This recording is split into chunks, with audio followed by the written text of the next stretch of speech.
Hey everyone, and thank you for taking the time to join us today for this interview with the wonderful Emma Butler, one of our coaches here at Coaching Minds. If you're tuned in or you're watching the replay and you have any questions for Emma, please just drop them in the comments box and we'll bring them into this session or get back to you after the session if it's on the replay.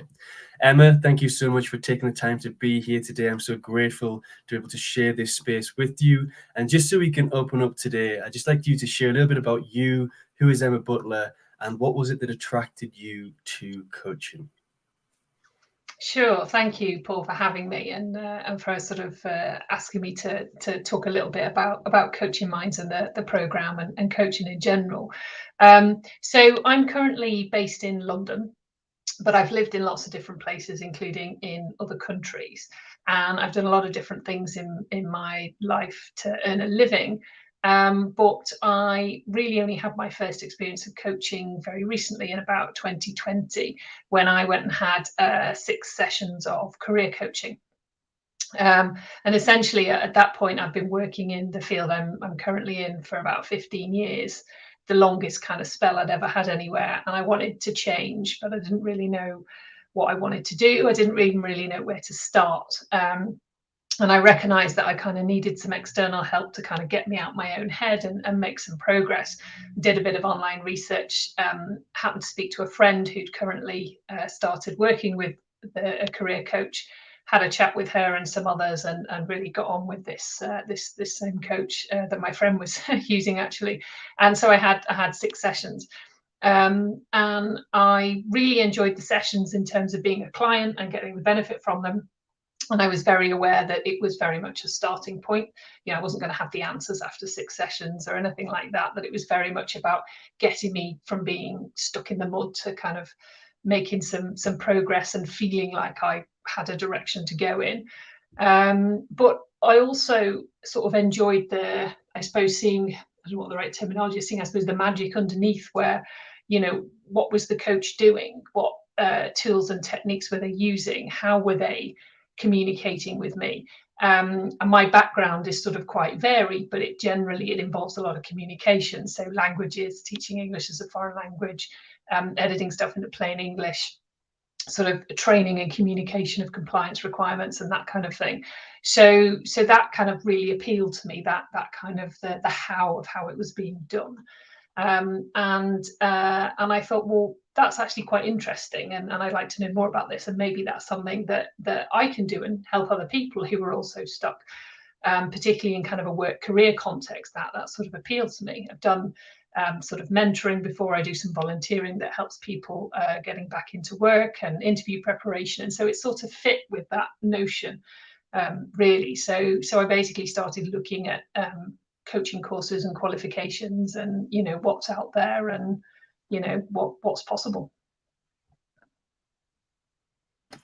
No, wonderful, Emma. And I think so many coaches or people who are practicing coaching now, they go through that same kind of journey in terms of they find coaching, they get that curiosity spark within them to say, what is it that's working? How are they doing this? How are they helping me right now?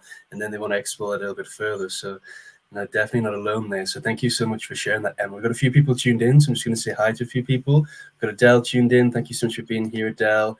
Brenda Lees is here. Thank you so much, Brenda Lees. Donna, thank you for taking the time to be here with Emma today. And also Matt Harima is here as well. So a few people tuned in, listening to what you're sharing with us, Emma. So thank you so much for sharing that. You mentioned from there you went on to look for coaching qualifications, did a bit of research. So what is it? Well, 2 questions into one, really. How did you find Coaching Minds, and what was it that attracted you to us? I can't really remember, but I'm imagining it was probably a Google search, sort of looking for coaching courses, qualifications. That's probably how I went about it. I don't remember exactly. But I think there are 3 things that really appealed the most. One was flexibility, that the material was there and the approach was I could study in my own time at my own pace. The second then was then affordability. It was the costs were ones that were affordable to me. And then the third thing, which was a bit different based on the ones I looked at, was the coaching centre thing that you do. where you've kind of got that double benefit of providing free or very affordable coaching to anyone anywhere, but that also then being a way for trainees to get the practice hours that they need for their qualification. So a lot of the courses I looked at, they didn't really have anything maybe specific on, how as a trainee were you supposed to get all these coaching hours that you needed. There wasn't kind of any, it didn't seem anyway, any formal mechanism to kind of help you with that. It was a bit like, well, you need these hours, off you go. And I thought, where am I going to get those from? And I've heard anecdotally from some other people that there are courses out there that don't even require any practice hours at all as part of the qualification, which seems crazy, but there you go. Didn't know that at the time. I found that out since from someone I know who did a coaching qualification several years ago, and it turned out the course they didn't require them to do any practice hours at all, which surprised me. So that was sort of a really good thing, and also from a flexibility point of view, a lot of other courses were very structured in terms of, the course was these dates over the course of a year, and a lot of it was kind of weekends, so you would do like one weekend a month for 12 months, where you were all day Saturday and half a day Sunday or whatever, and that just wouldn't have worked for me. And the other commitments I have, and some, the regular travel I do throughout the year to see family in different parts of the country, I just couldn't commit to, fencing off entire weekends throughout a year. And there was no other kind of option. It was like, these are the dates, take it or leave it. So that didn't work for me. And a lot of them were eye-wateringly expensive, and I just didn't have the funds at the time for the cost. Even courses that maybe weren't as rigid or maybe looked like they might have, there might be something there content wise. Once you got to the costs, it was like, no, that's way too much. So I think those three things basically meant Coaching Minds stood out to me as being the ideal place to go and do the training. No, thank you for sharing that, Emma. Thank you so much for that feedback as well, because that's two of the things you mentioned there are really important to us, is that flexibility to allow our coaches to study in their own time. We try our best to put on extra sessions to help them get towards their certification, their accreditation, and also the affordability as well. We understand that a lot of courses out there are very expensive. We're a lot cheaper than a lot of the courses out there, but doesn't necessarily mean that we're dropping the value. We just want to make it affordable and to be able to help people, to get their certification accreditation and do things the right way. So thank you so much for sharing that, Emma. And now that you're on our program, now that you've been going through the content, you've been going through the seminars, the workshops, everything we've got going on here, what is it that you like most about what we have here at Coaching Minds? So I think, again, for me, it's the flexibility. I got sort of different things going on with my job. I'm self-employed, so there isn't necessarily as fixed a work pattern, which is part of the reason for going self-employed. There's stuff I do, that's non-work. And so just being able to slot in the training and the studying and the various things with everything else is really, really helpful. And whatever I've got going on at a given moment, I can kind of dial up or dial down as I need to with any elements of that. So I might sort of, be quite active for a period, and then I might disappear for a bit, but that's okay. And I can just manage it. So I think the flexibility is a definite, real big plus point for me. And also the content is very comprehensive, but broken down in a way that it's not like overwhelming.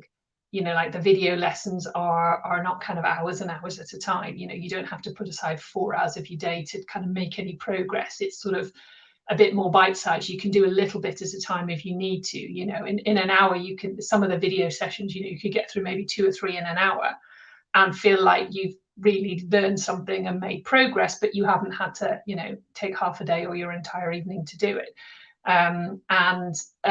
The other kind of bits that you have to do in terms of seminars and workshops, yes, they're there as things you have to get to, but there's no kind of prescribed order, like you must do this and then you must do this, and you can't do this workshop if you haven't done that seminar, or it doesn't work like that. So while there's an obvious logic to doing a module and then doing the seminar for that module, if for whatever reason you can't make it, it doesn't matter. It doesn't stop you getting on with other things or other modules and then coming back to it, and you can repeat them if you feel like you need a refresher. And so that organizing of content, I suppose, in that same flexible way, means you basically just manage it according to how you need to manage it so that it works. And I think that helps stop people potentially maybe giving up or getting disheartened that it's too much, or they can't fit it in, or they feel like they have to abandon it altogether, rather than thinking, well, actually I can just press pause for a bit and it's okay, I can come back to things. And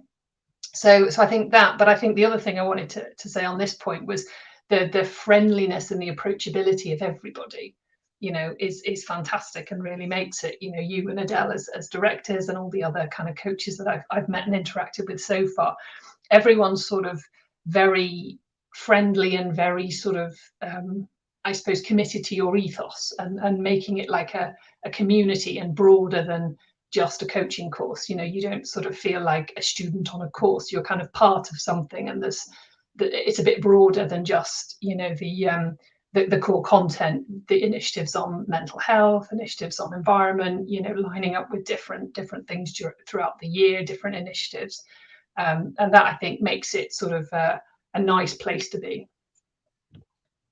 No, thank you for all that, Emma. That's really wonderful, and I'm really happy you feel part of a community as well. We've got a lot of our coaches tuned in as well, wonderful coaches within Coaching Minds, and I love that as well, how you support each other, you help each other, they come together, you can connect, and everybody's there to learn, but everybody's there to make a difference as well. Everybody has an ethos to really help others, and it's really great to have that. So thank you so much for sharing that, Emma. And yeah, as I mentioned, the flexibility is key here.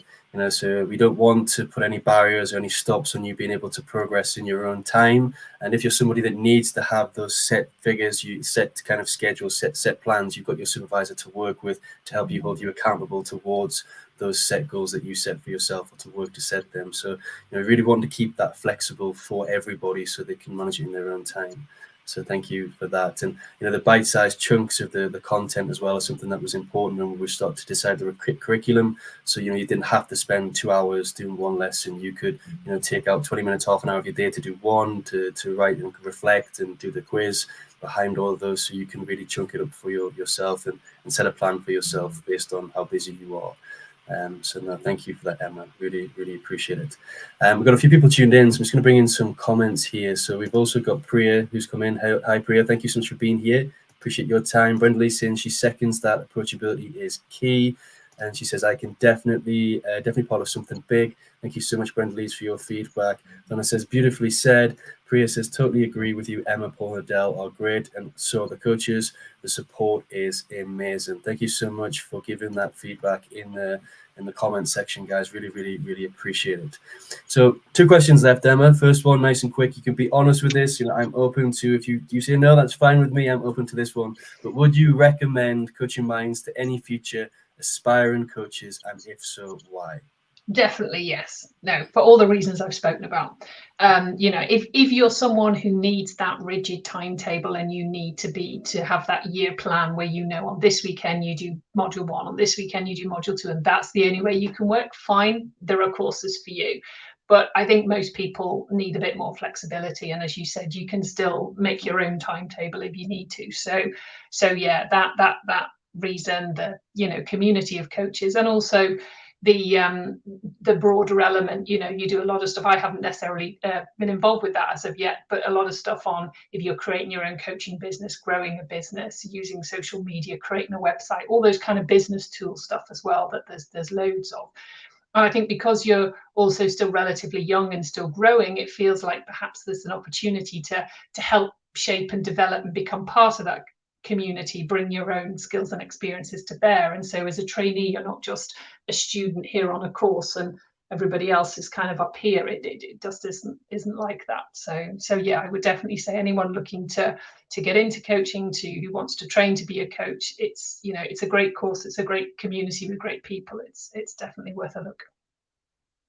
Yeah, thank you so much for that, Emma. And yet we're still young. Our 3rd birthday is this month, so we'll be celebrating our 3rd birthday. But yeah, there's lots of opportunities to get involved in outside of just doing the course, to help you grow, to help you develop, but also help Coaching Minds as well. And like you mentioned, steer it in the direction that we're heading. So thank you so much for that, Emma. And my last question for you today is, where do you plan to take your coaching next? So for me, sort of a few different things. I've sort of had like I explained, had a lot going on. I've had to pause some of the studying, but my kind of plan is, okay, I need to get back on the horse. I need to finish the kind of final modules, look at then the practice hours, all the other requirements, work my way through getting qualified. And then once qualified, my aim is to offer coaching alongside the stuff I currently do, which is data protection compliance consultancy, plain English editing, and have that as a third kind of a thing that I can offer people. And then eventually I have some longer term immigration plans, which hopefully will involve ditching some of the things I currently do and offering just coaching alongside other non office laptop based activities, and then ultimately effectively complete the career switch journey I started in 2020 with my own career coaching, so that I end up basically doing the different things that I've now identified I want to do and online coaching. And that then, is sort of the way my life works, how I earn a living, which is quite different to what I'm doing now. No, wonderful. Thank you so much for sharing that, Emma. And it sounds like you've got a kind of nice transition plan there, bringing it into what you're currently doing with your data protection consultancy, and then also starting to make that shift eventually down the line with your immigration plan. So Yeah. thank you so much for sharing that, Emma. Is there anything else you'd like to share today, or have we covered everything you'd like to talk about? No, I don't think there's anything else. I think, as I say, it's a great place to be a part of, and I hope to get back on the studying horse soon. I've had a bit of a gap, but that's the benefit, as I said at the start. There's no pressure from anyone. Nobody's hassling me that has been a bit of a delay, and when I'm ready, I can get back into it and pick up where I left off. And and as long as I kind of tick all the boxes I need to tick for my qualification, nobody's hassling me to get it done in a set amount of time. It's totally up to me, and I love that. Excellent. Well, thank you so much, Emma, for your time today. I really appreciate you sharing the space with me. Thank you to everybody who's tuned in. Really appreciate your comments and everything you've fed through into the session today as well. And I want to wish everybody just a wonderful day ahead, even wherever you are in the world. And Emma, really, really appreciate you. Thank you so much. You're welcome. Thank you. Thanks.